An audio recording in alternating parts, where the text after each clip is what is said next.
안녕하세요. 처음께 성도님 반갑습니다. 김관호 목사입니다. 눈곱 큐티 30분 시작하겠습니다. 오늘도 하나님께서 말씀 통해서 귀한 은혜로 여러분의 하루를 인도해 주시길 바랍니다. 하루뿐만 아니라 여러분의 온 인생을 이 말씀으로 잘 터전을 쌓아서 하나님의 나라를 위해서 살아가는 여러분들로 잘 다듬어지는 하루가 되시길 주님의 이름으로 축복드립니다. 오늘 말씀은 베드로후서 1장 12절부터 21절 말씀인데요.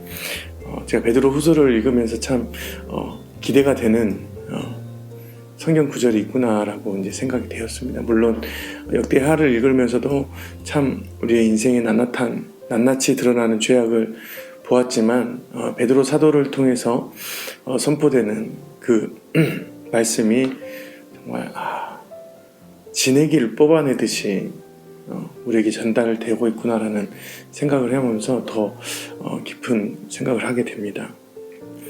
12절에 이렇게 나와 있습니다. 그러므로 너희가 이것을 알고 이미 있는 진리에 서 있으나 내가 항상 너희에게 생각하게 하려 하노라. 13절 내가 이 장막에 있을 동안에 너희를 일깨워 생각나게 함이 옳은 줄로 여기노니 이는 우리 주 예수 그리스도께서 내게 지시한 것 같이 나도 나의 장막을 벗어날 것이 임박할 줄을 알미라. 내가 힘써 너희로 하여금 내가 떠난 후에라도 어느 때나 이런 것을 생각나게 하려 하노라 했습니다. 지금 베드로는 복음의 위에 서 있습니다. 상황은 자신이 장막을 벗어날 때가 되었다라는 것을 알고 있다는 메시지를 줍니다. 장막이라는 것은 육신의 장막을 말하죠. 생명의 연장선에서 자신의 마지막을 보고 있다는 이야기도 마찬가지입니다. 그런데 그 순교를 물론 이제 베드로는 순교를 했죠. 나이가 많이 들었지만 어떻게 됐든 자연사를 하든 또는 순교를 해서 자신의 생명이 위협을 받든 그 안에서 베드로가 복음의 진리 위에 서 있는 자 되었다라고 고백을 하고 있죠. 그래서 자기가 남길 것은 자기가 떠난 후에도 자기의 이름을 남기는 것이 아니라 힘써 너희에게 내가 이렇게 전달하는 것은 내가 떠난 후에라도 너희에게 진리가 생각나게 하려 함이다 라고 말하는 것이죠. 여러분, 베드로는 굉장히 많은 일을 겪었습니다. 오늘 말씀에서도 17절의 말씀 있죠. 이러한 소리가 그에게 나기를 이는 내 사랑하는 아들이요 내 기뻐하는 자라 하실 때에 그가 하나님 아버지께 존귀와 영광을 받으셨느니라. 베드로는 예수께서 세례받는 작업도 보시고 또 초막을 세 개 지어서 주님의 그 변형된 모습도 보았습니다. 뿐만 아니라 무엇을 보았죠? 십자가의 죽음도 보고 3일 만에 살아난 그분을 목격했습니다. 더 나아가서 40일을 이 땅에 있으면서 그들과 함께 있으면서 남겨질 자들을 향해서 하나님 나라에 대한 선포하시고 하늘로 그대로 승천한 것을 베드로가 자신의 눈으로 목격을 했죠.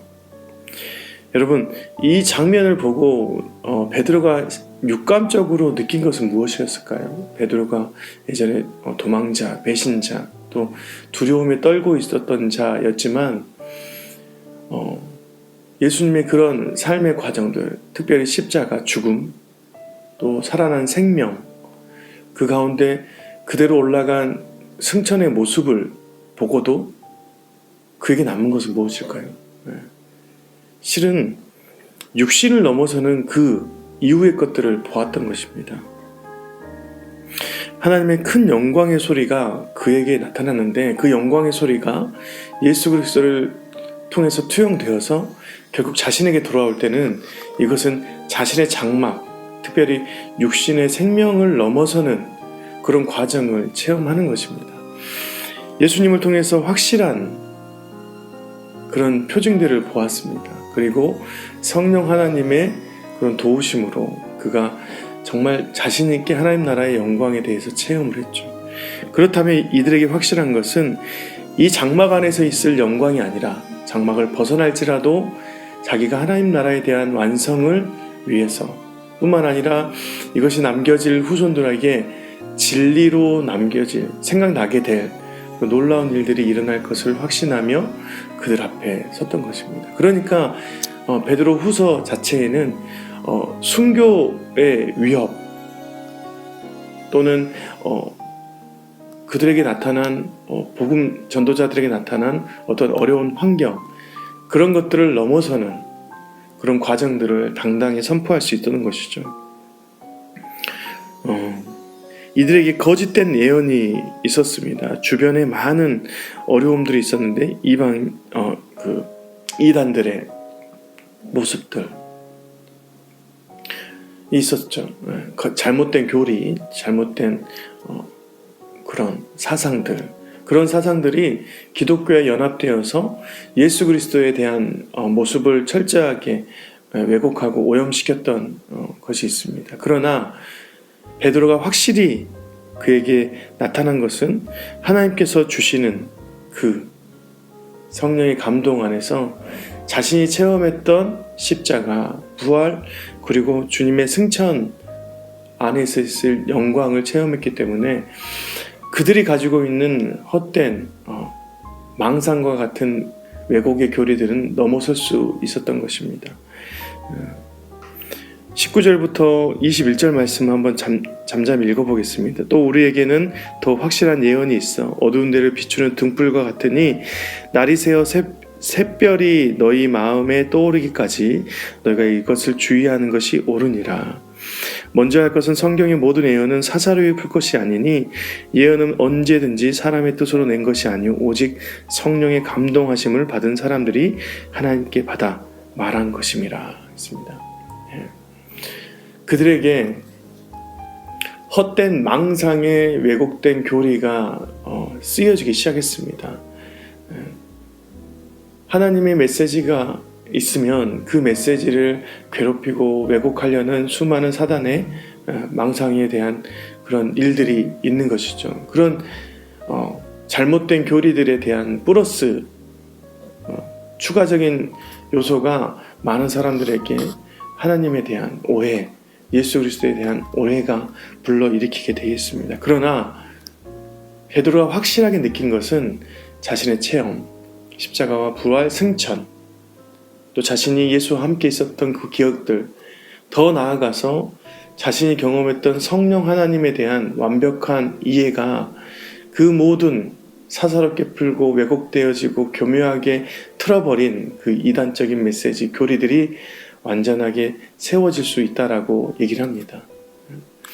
우리가 이 본문을 읽으면서 우리가 한 가지 더 깨달아야 될 것은 하나님 앞에 나아갈 때 우리가 먼저 나아가야 될 것은 주 예수 그리스도의 그 삶의 모형들이 우리 안에 입혀져야 됩니다. 십자가, 죽음, 그분이 살아내셨던 부활, 그리고 그분이 철저하게 이들에게 말씀하셨던 이후의 승천, 우리에게 남겨진 메시지, 그리고 초대교회에 있었던 많은 성령의 역사들이 우리에게 입혀져야 되는 것입니다. 그래야지 우리가 그나마 이렇게 혼란한 세대를 온전하게 주님 앞에서 살아갈 수 있는 것입니다. 오늘 하루를 살아가면서 여러분에게 이런 귀한 하나님의 체험이 다시 한번 입혀지길 바랍니다. 예수 그리스도가 죽었던 십자가, 3일 만에 살아나셨던 부활의 경험, 또 주님이 함께 하셨던 그 승천의 과정, 우리에게 남겨진 메시지, 그리고 성령 하나님에 대한 완벽한 감동과 이해, 그 모든 것들이 하나 되어서 여러분에게 다가온 잘못된 교리와 왜곡들이 벗어지고 온전한 하나님의 나라에 대한 구체적인 모형들이 생겨났으면 좋겠다는 묵상을 해보았습니다. 하루하루 하나님의 말씀이 쌓여갈 때마다 귀한 시간인 것 같습니다. 눈곱을 떼고 30분을 우리는 잠깐 드리지만 그 30분의 집중이 하나님 앞에 이런 귀한 메시지를 받는 하루가 되는 것입니다. 날마다 잊지 마시고 눈곱을 떼시고 주님 앞에 30분을 또 더 나아가서 더 깊은 시간들을 하나님께 드렸으면 좋겠다는 생각을 해보았습니다. 감사합니다. 오늘도 이것으로 마치고 내일 또 뵙겠습니다. 고맙습니다.